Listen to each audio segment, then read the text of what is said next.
terstruktur, adil, dan sesuai. Lembaga ini juga menangani laporan pelanggaran sengketa proses pemilu, serta memberikan rekomendasi penindakan bila ada kecurangan. Dengan kehadiran Bawaslu, hak pilih masyarakat lebih terlindungi dan hasil pemilu menjadi lebih transparan. Dan 5 pertanyaan, kalau Zaki bawanya cuma 2 saja. Soal yang pertama, apa kepanjangan dari Bawaslu? Bawaslu artinya kepanjangannya Badan Pengawas Pemilu. Selanjutnya yang nomor 2, apa tugas utama Bawaslu saat pemilu? Jadi tugas Bawaslu itu ada pertama mengawasi jalannya setiap tahapan pemilu, kemudian melakukan penindakan terhadap pelanggaran pemilu dan sengketa proses pemilu. Seperti itu. Mengapa Bawaslu penting bagi pemilu di Indonesia? Karena Bawaslu lembaga yang mengawasi dalam penyelenggaraan pemilu. Untuk Bawaslu sendiri itu adalah mengawasi semua tahapan-tahapan yang ada pada penyelenggaraan pemilu, sedangkan penyelenggaraan pemilunya adalah Komisi Pemilihan Umum. Siapa saja yang boleh melapor ke Bawaslu jika ada pelanggaran? Yang boleh melapor itu pertama rakyat masyarakat Indonesia WNI yang mempunyai hak pilih, sudah memiliki KTP atau berusia 17 tahun atau sudah menikah. Kemudian peserta pemilu. Jadi yang melapor itu di atas umurnya siapa? Ya, sudah memiliki KTP dan Soal kelima ya, memantau Pak? pemilu juga bisa. Soal kelima, Pak.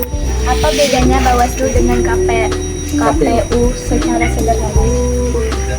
Perbedaannya, kalau Bawaslu adalah Badan Pengawas Pemilu, sedangkan KPU adalah Komisi Pemilihan Umum. Artinya KPU itu hanya panitia penyelenggaranya, sedangkan Bawaslu adalah pengawasnya. Secara teknis, Secara teknis untuk pengawas semuanya. Bawaslu. Caranya jadi KPU. Ini saja soalnya, Cik. Oh gitu.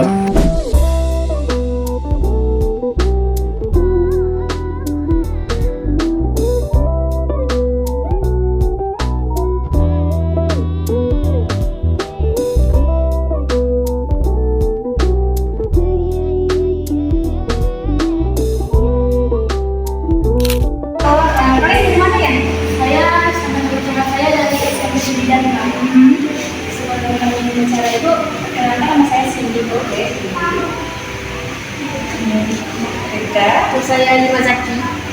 Nama saya Rivalnya di Matama. Boleh ditanya tentang bisnis ini? Boleh. Sebelumnya nama itu siapa ya?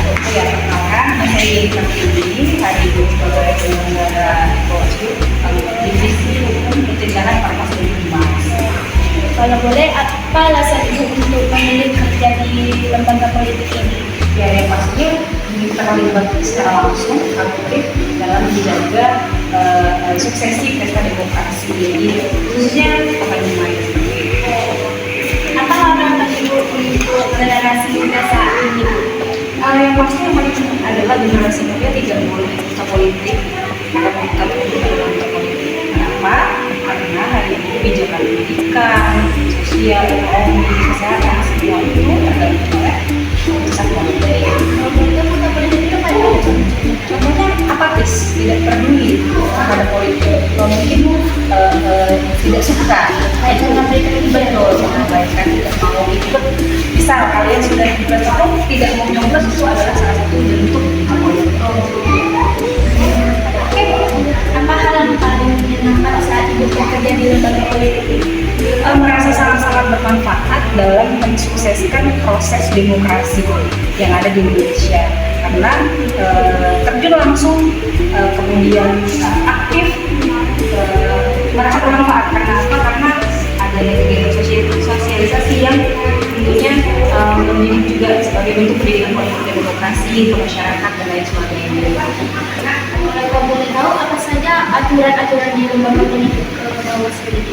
Kita punya 2 undang-undang secara khusus, Undang-Undang Pemilu 2017 itu terkait dengan pemiluan, kemudian Undang-Undang Pemilkada itu Undang-Undang 1 tahun 2016. Jadi selain itu juga ada PKPU, ada Bawaslu, jadi banyak peraturan, ada juga mungkin surat instruksi, surat edaran dari pusat seperti itu. Terima kasih ya Bu atas menjawab pertanyaan dari kelompok kami. Oke, terima kasih kembali. Semangat ya, Iya, Bu. mulai politik ya. Iya, Bu. Oke.